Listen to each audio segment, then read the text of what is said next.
ശ്രീ ഫക്രുദ്ദീൻ, ശ്രീലങ്കയിലെ സ്ഥിതിഗതികളൊക്കെ നമ്മൾ കണ്ടതാണ്. അത് കഴിഞ്ഞ് പുതിയ സർക്കാർ വന്നു. പുതിയ ഭരണം വന്നിട്ടും ശ്രീലങ്കൻ ജനത വിചാരിച്ച തരത്തിൽ കാര്യങ്ങൾ മുമ്പോട്ട് നീങ്ങുന്നില്ല. പുതിയ ഭരണകൂടം നേരത്തെ നൽകിയ വാഗ്ദാനങ്ങൾ പോലും നൽകാൻ തയ്യാറാകുന്നില്ല. അത് വീണ്ടും ശ്രീലങ്കയെ വലിയൊരു പ്രതിസന്ധിയിലേക്കാണോ കൊണ്ടുപോകുന്നത്? എനിക്ക് ഓർമ്മ വരുന്ന ഒരു 10 വർഷം മുമ്പുള്ള ഗ്രീസിൻ്റെ കാര്യമാണ്. ഗ്രീസ് ഇന്റർനാഷണൽ മോണിറ്ററി ഏജൻസി ഉൾപ്പെടെ വലിയ എല്ലാ ഇന്റർനാഷണൽ സാമ്പത്തിക ഏജൻസികളിൽ നിന്നും കടമെടുക്കി അവസാനം അവിടെ സാമ്പത്തിക പ്രതിസന്ധി വന്നു. ഗ്രീസിൻ്റെ ഏറ്റവും വലിയൊരു വ്യവസായം എന്ന് വെച്ചാൽ ടൂറിസമാണ്. ടൂറിസം സെക്ടർ എന്തോ ഡള്ളായി. സാമ്പത്തിക പ്രതിസന്ധി വന്നതോട് കൂടിയിട്ട് അവരുടെ കപ്പലുകളൊക്കെ അവർ പ്ലെഡ്ജ് ചെയ്ത എല്ലാ കാര്യങ്ങളും ഇന്റർനാഷണൽ ഏജൻസികൾ ജപ്തി ചെയ്യുന്ന അവസ്ഥ. ജനങ്ങൾക്ക് ദാരിദ്ര്യം, കഷ്ടപ്പാട്. അതുവരെ ഉണ്ടായിരുന്ന വലതുപക്ഷ ഗവൺമെൻറ്റിനെ മാറ്റി ലിബറൽ ഇടതുപക്ഷം വന്നു. എന്നാൽ 2 വർഷത്തിൽ 4-5 ഗവൺമെൻറ്റുകൾ അവിടെ വന്നു. അപ്പം ഈ 2 വർഷത്തിനിടയ്ക്ക് ആളുകളുടെ സ്ഥിതി വളരെ കഷ്ടമായി. പിന്നെ പതുക്കെ പിടിച്ച് കയറി. അർജന്റീനയ്ക്ക് ഇങ്ങനെ ഒരു പ്രതിസന്ധി ഉണ്ടായിരുന്നു. ഇത് ഈ വലതുപക്ഷ ഗവൺമെൻറ്റുകൾ ടു മച്ച് ഓഫ് ലിബറലൈസേഷന് പോയതിൻ്റെ ഒരു പ്രോബ്ലമാണ്. ഒരു ഘട്ടം എത്തുമ്പോൾ ഇതൊന്നും കയ്യിൽ നിൽക്കില്ല. അപ്പോൾ ഉദാഹരണമായിട്ട് ഇവിടെയുള്ള പല കമ്പനികളും പൂട്ടിപ്പോയി. ഇയാൾക്കൊക്കെ പറ്റിപ്പോയത് അതാണ്. നമ്മുടെ മറ്റേ കാശി ഉണ്ടല്ലോ, നമ്മുടെ ഇന്ത്യൻ 2 സിനിമയിൽ കൊല്ലുന്ന കാശി, വിമാന കിങ്ഫിഷറിന്റെ പോലെ വിജയ് മല്യ. അപ്പോൾ വിജയ് മല്യൊക്കെ പറ്റിപ്പോയതാ. ടു മച്ച് ഓഫ് ബിസിനസ് ചെയ്ത് അവൻ കയ്യിൽ നിന്ന് വിട്ടുപോയി. പക്ഷെ അയാൾ ഫിനാൻഷ്യലി സേഫാണ്. അയാൾക്ക് പല പേരിലും പല അസറ്റൊക്കെ ലോകത്തിന്റെ പല ഭാഗത്തുമുണ്ട്. പക്ഷേ അത് ബാങ്കുകൾക്കെല്ലാം വലിയ പ്രശ്നം ഉണ്ടാക്കി. പിന്നെ ഇന്ത്യൻ ഇക്കോണമി ആയതുകൊണ്ട് മാത്രമാണ് പിടിച്ചെന്നത്. ഇതുപോലെ തന്നെയാണ് ശ്രീലങ്കയുടെ പ്രശ്നം. ശ്രീലങ്കയിൽ ഒരു സാമ്പത്തിക പ്രതിസന്ധി വന്ന സമയത്ത് പ്രതിസന്ധി വരാൻ പല കാര്യങ്ങളും ഉണ്ട്. അത് കോവിഡാണ് പ്രധാനപ്പെട്ട കാരണം. കോവിഡ് വന്നതോടുകൂടി ടൂറിസം അവിടുത്തെ പ്രധാനപ്പെട്ട ഒരു വരുമാന മാർഗമാണ്. അപ്പോൾ കോവിഡ് വന്നതോടുകൂടി ടൂറിസം സെക്ടർ തകർന്നടിച്ചു. അപ്പോൾ ആ വരുമാനം നിന്നു. ഇന്റർനാഷണൽ ഇക്കോണമി തകർന്നപ്പോൾ അതിൻ്റെതായ ഒരു പ്രശ്നങ്ങൾ വന്നു. ഈ സമയമാകുമ്പോഴേക്ക് ചൈനയിൽ നിന്ന് മേടിച്ച പല ലോണുകളും തിരിച്ചു കൊടുക്കേണ്ട അവസരമാണ്. Rajapaksa government anti India government ആയിരുന്നല്ലോ. ചൈനയുടെ സഹായത്തോടു കൂടിയാണ് പുലികളെയൊക്കെ തുരത്തിയത്. അപ്പോൾ ചൈന എല്ലാ സ്ഥലത്തും സഹായം ചെയ്തപ്പോൾ മച്ചാനാന്ന് വിചാരിച്ച് ഇഷ്ടംപോലെ മേടിച്ചിട്ട് തുറമുഖം അതും ഇതൊക്കെ ഉണ്ടാക്കി.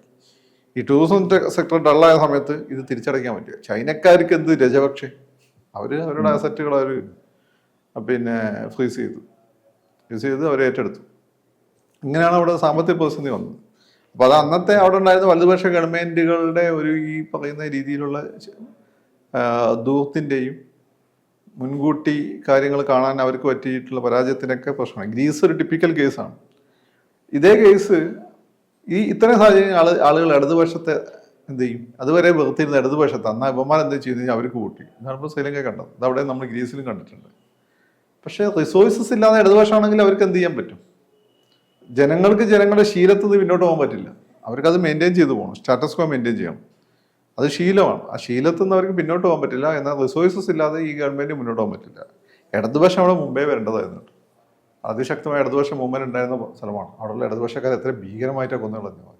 ഇതുപോലെ ഭീകരമായ കൂട്ടക്കൊല്ലം നമ്മുടെ സൗത്ത് ഏഷ്യ നമ്മൾ കണ്ട്. പോർച്ചുഗീസുകാർ ഗോവയിലെ കൊങ്കണികൾക്കെതിരെ നടത്തിയത്. കൊച്ചു കുഞ്ഞുങ്ങൾ ഉൾപ്പെടെ കുട്ടികളെ, സ്ത്രീകളെയൊക്കെ ഭീകരമായി കൊന്നു. ഇതുപോലെ ഭീകരമായിട്ടാണ് ഈ ബുദ്ധമതക്കാരായിട്ടുള്ള ശ്രീലങ്കയിലെ വലതുപക്ഷം അവിടെയുള്ള കമ്മ്യൂണിസ്റ്റുകാരോട് ചെയ്തത്. ഇതേ ഭീകരമായി തന്നെയാണ് അവർ തമിഴരോട് ചെയ്തത്. അങ്ങനെയാണ് തമിഴ് പുലികൾ ഉണ്ടായത്. പക്ഷെ തമിഴ് പുലികൾ പിന്നെ അതിലും വലിയ ഭീകരന്മാരായി മാറി. കാരണം അതിൻ്റെ ഏറ്റവും വലിയ പ്രശ്നം. അതുപോട്ടെ. അപ്പം ശ്രീലങ്ക അപ്പോൾ അത് മാത്രമല്ല, ഇനിയിപ്പോൾ കമ്മ്യൂണിസ്റ്റുകാരനാണ് അവിടെ ഭരിക്കുന്നതെന്ന് വിചാരിച്ചിട്ട് ചൈന പിന്നോട്ടടിക്കുന്നത് നിങ്ങൾ വിചാരിക്കുന്നത്. ചൈന പണ്ട് ചൈനയാക്കിയ സോവിയറ്റ് റഷ്യക്കെതിരെ യുദ്ധം ചെയ്ത് ഭൂമി പിടിച്ചെടുത്ത ടീമാണ്. അവർക്ക് എന്തോന്ന് ശ്രീലങ്കയിലെ കമ്മ്യൂണിസ്റ്റ് ചൈന ആ തുറമുഖം അവർ കൈയടക്കി. വേറെ പല അസറ്റുകളും അവരുടെ കയ്യിലാണ്. അവരാണെങ്കിൽ ലോണൊന്നും പണ്ടത്തെ പോലെ കൊടുക്കാൻ തയ്യാറാവുന്നില്ല. കാരണം വൺസ് ഈ രാഷ്ട്രീയ പാർട്ടികളൊക്കെ സ്വഭാവം ഉണ്ടല്ലോ, ചില മേനോന്മാരും ചില ഭാര്യമാരൊക്കെ അപ്പം നന്നായി പെർഫോം ചെയ്താണ് അവരെ കൂട്ടിങ്ങോട്ടുണ്ട്. ആദ്യം 3-4 സ്വീകരണമൊക്കെ കൊടുക്കും, പിന്നെ സൈഡ് ബെഞ്ചിൽ എടുത്തു. അറിയാലോ. അതുപോലെ ബംഗാളിലെ ചില ടീം ഇവർക്കൊരു പ്രശ്നം ഉണ്ടായിരുന്നു. നമ്മുടെ ഈ കൽക്കത്ത ടീമുകൾ കേരള പോലീസിനെ കൊണ്ട് നന്നായി കളിക്കുന്ന കളിക്കാരന്മാർ പൊക്കിക്കൊണ്ട് അവിടെ എടുത്തു. സൈഡ് ബെഞ്ചിൽ ഇരുത്തി നശിപ്പിച്ചളി.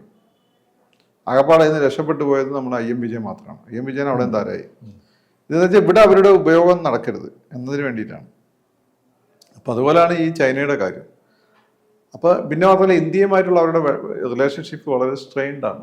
രജപക്സയുടെ കാര്യത്തിൽ വളരെ ആ കാലത്ത് ഭയങ്കര സ്ട്രെയിൻഡ്. അതുകൊണ്ടാണ് നമ്മളെ കൂടി സപ്പോർട്ടോട് കൂടിയിട്ടാണ് സിരിസേന അവിടെ അധികാരത്തിൽ വരുന്നത്. സിരിസേനയ്ക്ക് പക്ഷേ ഒരു മൾട്ടി പാർട്ടി സിസ്റ്റം ആയതുകൊണ്ട് തന്നെ ഒരു പരിധി കൂടുതലൊന്നും ചെയ്യാൻ പറ്റിയില്ല. സിരിസേന കാലഘട്ടത്തിലാണ് ഈ സാമ്പത്തിക പ്രതിസന്ധിയെല്ലാം രൂക്ഷമാകുന്ന രീതിയിൽ കാര്യങ്ങൾ പോയിപ്പോയിരുന്നത്. മറ്റേ രജപക്സ സ്ട്രോങ് ആയ അഡ്മിനിസ്ട്രേറ്റർ ആയിരുന്നു, ഇതതുമല്ല. പിന്നെ രജപക്സ തിരിച്ചു വന്നപ്പോൾ രജപക്സയുടെ കയ്യിൽ ഇത് ഒതുങ്ങുന്നില്ല. അപ്പം അതുകൊണ്ട് ശ്രീലങ്കയുടെ കാര്യം അത്ര എളുപ്പം പരിഹരിക്കാൻ പറ്റുന്ന കാര്യമല്ല. പിന്നെ ഇന്ത്യ എത്ര സഹായിച്ചു കഴിഞ്ഞാലും. പിന്നെ ശ്രീലങ്കയുടെ പ്രശ്നം എന്ന് വെച്ചാൽ ശ്രീലങ്ക ഒരു ഫ്രാക്ചേർഡ് ആയിട്ടുള്ള നാഷനാണ്. അവിടെ തമിഴരുടെ പ്രശ്നങ്ങൾ പരിഹരിക്കപ്പെട്ടിട്ടില്ല. പിന്നെ അവിടെ എന്ന് പറയുന്നതിൻ്റെ മാതിരി അതിശക്തമായിട്ടുള്ള ഇന്റർനാഷണൽ ലോബികളുടെ കളി നടക്കുന്ന സ്ഥലമാണ്. ഇന്ത്യക്കെതിരെയുള്ള ഒരു ഗേറ്റ് വേ എന്ന രീതിയിൽ, ഇന്ത്യയിലേക്കുള്ള ഗേറ്റ് വേ എന്ന രീതിയിൽ പല ഇന്റർനാഷണൽ ഏജൻസികളും നമ്മുടെ ശത്രു രാജ്യങ്ങൾ ഇവരെ കയ്യിലാക്കുന്നുണ്ട്. അപ്പോൾ കോൺഗ്രസ് വളരെ തന്ത്രപരമായിട്ട് ഇവരെ കൂടെ കൊണ്ടുപോയതായിരുന്നു. അതിന്റെ ഭാഗമായിട്ടാണ് കോൺഗ്രസ് കൊടുക്കേണ്ട വില ആണ് രാജീവ് ഗാന്ധിയൊക്കെ. മോഡിയുടെ സമയമായ സമയത്തേക്ക് ഇവർക്ക് രാജപക്ഷ ഏതാണ്ട് ഒരു മിനി മോഡിയാണ് ആറ്റിറ്റ്യൂഡിൽ. പക്ഷേ കാര്യം എന്ന് വെച്ചാൽ ആ സമയത്ത് ശ്രീലങ്ക അവിടെ പിടിമുറുക്കി. ശ്രീലങ്ക അല്ല, ചൈന അവിടെ പിടിമുറുക്കി. ചൈന പിടിമുറുക്കിയോട് കൂടിയിട്ട് നമ്മളുമായിട്ട് പഴയ പോലെ നാച്ചുറൽ ബന്ധം, അത് മോഡിയുടെ പ്രശ്നമല്ല. അത് രാജീവ് ഗാന്ധി ഭാഗത്തിന് ശേഷം നമ്മളെ പുലികൾക്കെതിരെയുള്ള നിലപാടെടുത്ത് അവരുടെ കൂടെ നിൽക്കുന്ന നിലപാടെടുത്ത്. പക്ഷേ സിരിസേനയുടെ ഗവൺമെന്റ് അതിശക്തമായ സ്വാധീനം ചൈനയ്ക്ക് വന്നു. അപ്പൊ ചൈനയുടെ അവിടെ സ്വാധീനം വർദ്ധിച്ചു വരുന്നത് ആ മേഖല അവിടെ വന്ന മാലിദ്വീപിൽ വരുന്നു. ഇത് നമുക്ക് തടയാൻ പറ്റിയില്ല എന്നുള്ളത്. നേപ്പാളിൽ വരുന്നു, ഭൂട്ടാനിൽ വരുന്നു. കാരണം നമ്മൾ അവർക്ക് എല്ലാ സഹായങ്ങളും ചെയ്തു കൊടുത്തിട്ടും നമ്മളൊരു വലിയേട്ടൻ എന്ന രീതിയിൽ നമ്മൾ ഇവരെ കൺട്രോൾ ചെയ്യുന്ന ഫീൽ അവർക്ക് വരും. അതാണ് ചൈന ഹെൽപ്പ് ചെയ്യാൻ വരുന്നത്. പക്ഷെ ചൈന വലിയേട്ടനല്ല എന്നും ചൈന ബേസിക്കലി ഒരു രാക്ഷസനാണെന്നുള്ള കാര്യം അവർ തിരിച്ചറിഞ്ഞിട്ടില്ല. അവർ ഇനിയിപ്പോൾ നേപ്പാളൊക്കെ തിരിച്ചറിയാൻ പോകുന്നേ ഉള്ളൂ. നേപ്പാൾ തിരിച്ചറിയും, ഭൂട്ടാൻ തിരിച്ചറിയും, ഒരു പലരും തിരിച്ചറിയാൻ പോകുന്നേ ഉള്ളൂ. ഏതായാലും ശ്രീലങ്ക ഇപ്പം തിരിച്ചറിഞ്ഞു. പക്ഷെ ശ്രീലങ്കയ്ക്ക് രക്ഷപ്പെടാൻ പറ്റാത്ത ഒരു അന്തരീക്ഷം ഇപ്പം നിലവിലുണ്ട്. അത്ര എളുപ്പമല്ല അവിടുത്തെ പേഴ്സണൽ. അവരുടെ സാമ്പത്തിക സ്ഥിതിയല്ലേ. അതെ, അവരുടെ സാമ്പത്തിക സ്ഥിതി ഒന്ന് ഇപ്പൊ ടൂറിസം സെക്ടറൊക്കെ ഭേദപ്പെട്ട് റിക്കവർ ചെയ്ത് വരുന്നുണ്ട്. പക്ഷെ അതിന്റെ ഒരു ഇമ്പാക്ട് താഴോട്ട് വരാൻ കുറച്ചുകൂടി ടൈം എടുക്കും. പിന്നെ ഈ കടമെടുത്ത കാശ് തിരിച്ചു കൊടുക്കണ്ടേ. അപ്പൊ അതിൻ്റെതായ പണ്ടത്തെ പോലെ ഇഷ്ടം പോലെ കടമെടുക്കാൻ പറ്റുന്നത്. ശ്രീലങ്കയുടെ ഒരു സോഷ്യൽ ഇൻഡൈസസിലൊക്കെ ഇന്ത്യനെക്കാട്ടും മുന്നിൽ നിന്ന സ്ഥലമാണ് ശ്രീലങ്ക. അപ്പൊ അന്ന് അവർക്ക് ഇഷ്ടംപോലെ ലോണും കാര്യങ്ങളും കിട്ടിയിരുന്നു. അപ്പൊ അത്രയും കിട്ടുന്നില്ല. അപ്പൊ ഭയങ്കര ഡിഫാൾട്ടായി. ലോണുകൾ പോലെ ഇന്റർനാഷണൽ ബാങ്കുകളിൽ ലോണുകൾ, നമ്മളെ സിവിൽ പോലെ ഇന്റർനാഷണൽ ബാങ്കുകൾക്ക് വേറെ ഒരു ക്രെഡിറ്റ് ഏജൻസിയും ക്രെഡിറ്റ് റേറ്റിംഗും ഒക്കെ ഉണ്ട്. ഇന്ത്യ എനിക്കൊന്ന് B++ മറ്റേ നിൽക്കണം. അമേരിക്ക A++, ട്രിപ്പിൾ+ ആയിരുന്നു. ഇന്ത്യ B++ ആണ് എനിക്ക് തോന്നുന്നത്. അപ്പം അമേരിക്ക A++ ആയിരുന്നു. പിന്നെ അമേരിക്ക A++ ആയി. ഇതാണ് അതിന്റെ ഒരു സ്ഥിതി. അപ്പൊ അതിനനുസരിച്ച് അവർ ലോൺ കൊടുക്കുള്ളൂ. ഭാരതത്തിൽ ശരിക്കും ഇന്ത്യ അതിൽ പേടിക്കേണ്ട ഒരു പ്രശ്നമുണ്ട്. കാരണം ഇങ്ങനെ ഒരു തരത്തിലുള്ള പ്രതിസന്ധിയിലുള്ള രാജ്യം കടന്നു പോകുമ്പോൾ ഇന്ത്യ വിരുദ്ധ സാധനങ്ങൾക്ക് അവിടെ എളുപ്പം വളരാൻ പറ്റും. കാരണം ഇവരുടെ ഈ പറയുന്ന സാമ്പത്തിക പ്രതിസന്ധിയൊക്കെ മുതലെടുത്തുകൊണ്ട് സഹായം ചെയ്തുകൊണ്ടും അല്ലാതെയും ഇന്ത്യ വിരുദ്ധ നിലപാടെടുപ്പിക്കാം. ഇന്ത്യ വിരുദ്ധ ശക്തികൾക്ക് അവിടെ സാമൂഹ്യമായിട്ട് സ്വാധീനം ചെലുത്താൻ പറ്റും. പക്ഷെ ഇന്ത്യ വിരുദ്ധ ശക്തികൾക്ക് അവിടെ മുതലെടുക്കാൻ കഴിയുമെങ്കിലും ഇപ്പോഴത്തെ ഭരണകൂടവും ഇന്ത്യയുമായിട്ട് നല്ലൊരു ബന്ധമാണല്ലേ. സമീപ സമയത്തല്ലേ ഇന്ത്യ സന്ദർശിക്കുകയൊക്കെ ചെയ്തിട്ടുള്ളത്. അപ്പം നരേന്ദ്രമോദി സന്ദർശിച്ചോ നോക്കണ്ട, സന്ദർശനം അങ്ങോട്ടും ഇങ്ങോട്ടൊക്കെ നടക്കും. ഇപ്പം ഇടയ്ക്കിടെ ഗോബച്ചേവും അല്ലെങ്കിൽ ക്രുഷ്ചേവും റെയ്ഗനും ഒക്കെ അങ്ങോട്ടും ഇങ്ങോട്ടും സന്ദർശിക്കാറില്ല, ട്രൂമാനൊക്കെ. അതിൽ കാര്യമൊന്നുമില്ല. സന്ദർശനം നോക്കണ്ട, ആ ഗവൺമെന്റ് ആറ്റിറ്റ്യൂഡാണ്. പിന്നെ രണ്ടാമത് കമ്മ്യൂണിസ്റ്റ് സ്വഭാവമുള്ള ഗവൺമെന്റ് ഒരു പരിധി കൂടുതൽ ഇന്ത്യയോട് താല്പര്യം കാണിക്കേണ്ട ആവശ്യമില്ല. അവർക്ക് ചൈനയല്ലേ കൂടുതൽ. നമ്മുടെ റിയൽ പൊളിറ്റിക്സ് നിങ്ങൾ പുറത്ത് തന്നെ മോഹൻലാൽ മമ്മൂട്ടി കെട്ടിപ്പിടിക്കുന്ന കണ്ടിട്ട് സിനിമാ ലോകത്തെ വിലയിരുത്തരുത്. സിനിമാ ലോകത്തെ വിലയിരുത്തണമെങ്കിൽ നിങ്ങൾ അമ്മയുടെ മീറ്റിങ്ങിന്റെ തലേന്ന് നടക്കുന്ന മീറ്റിങ്ങുകൾ പോകണം. അപ്പൊ അതാണ് അതിന്റെ ഒരു കാര്യം. അപ്പൊ അതുകൊണ്ട് ശ്രീലങ്കയിലെ ക്രൈസിസ് എങ്ങനെ തീരുമെന്ന് അറിയില്ല. തീരുന്നവരെ ഇന്ത്യക്ക് ഒരു ഭീഷണി തന്നെയാണ്. അവരെ നമ്മൾ സഹായിക്കണം. അതേസമയം തന്നെ കൃത്യമായിട്ട് ഈ കുത്തിത്തിരി പരിപാടികളും നമ്മൾ നടത്തിക്കൊണ്ടിരിക്കുകയാണ്. ഡോവലിപ്പം നടത്തുന്നുണ്ടാവും. കുത്തിത്തിരി പരിപാടി അവിടെ പ്രധാനപ്പെട്ട ആളുകളെ കാണുക, അവരുടെ ഇന്ത്യ വശത്തേക്കാർക്ക് പൈസ കൊടുക്കാൻ, മക്കളെ സ്പോൺസർ ചെയ്യുക, അങ്ങനെയൊക്കെ കുത്തിത്തിരി പരിപാടികൾ. അല്ല, ചൈനയുമായിട്ട് നമ്മളിപ്പോൾ അല്പം മഞ്ഞുരുകി നിൽക്കുകയല്ലേ. അതും വിശ്വസിക്കാൻ പറ്റിയല്ല. അത് ചൈനയ്ക്ക് ആവശ്യമുള്ളൂ. അതിനെപ്പറ്റി യുദ്ധം ആഗ്രഹിക്കുന്നില്ല, അതുകൊണ്ട് മഞ്ഞുരുക്കുന്നു. നാളെ അവർക്ക് അനുകൂലമായ സാഹചര്യം വന്നാൽ ചൈനയെ വിശ്വസിക്കാൻ പറ്റില്ല. അവർ അറ്റാക്ക് ചെയ്യും. അതേപോലെ അവരുടെ പൂർവ്വചരിത്രം നോക്കുമ്പോഴും നമ്മളോട് മാത്രമല്ല, സോവിയറ്റ് റഷ്യനോട് അവർ ഇതാ കാണിച്ചിട്ടുള്ളത്. അവർ ലാൻഡ് ഡിസ്പ്യൂട്ടുള്ള ഒരു സ്ഥലങ്ങൾ അവർ വിട്ടുകൊടുത്തില്ല, റഷ്യ ഉൾപ്പെടെ.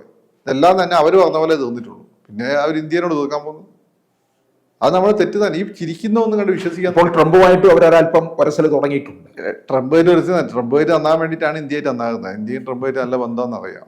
അപ്പോൾ അത് ട്രംപ് ഉള്ള സമയത്ത് ഇന്ത്യയുടെ ഒരു ലീവറേജ് കൂടുമെന്ന് അവർക്ക് അറിയാം. അപ്പോൾ അതൊക്കെ കൊണ്ട് മുൻകൂട്ടി അവരുടെ സുരക്ഷ കരുതിയിട്ടാണ്. ചൈന ചിരിക്കുന്നതും കണ്ടിട്ടൊന്നും ചിരിക്കാൻ നിൽക്കരുത്. അത് ചൈന ചിരിക്കുമ്പോൾ കൂടുതൽ പ്രശ്നമെന്ന് ആലോചിച്ചാൽ മതി. അജിത് ഡോവൽ നന്നായി കൈകാര്യം ചെയ്തു. ഡോവൽ ഉള്ളത് കൊണ്ടാണ് പ്രതീക്ഷ. ശ്രീലങ്കയിൽ ഡോവൽ പണി തുടങ്ങിയിട്ടുണ്ടോ? ഡോവലിന് എന്താ അറിയാം? ഡോവൽ ഒരു എന്താ പറയുക, ഒരു വല്ലാതെ ഒരു പേഴ്സണാലിറ്റിയാണ്.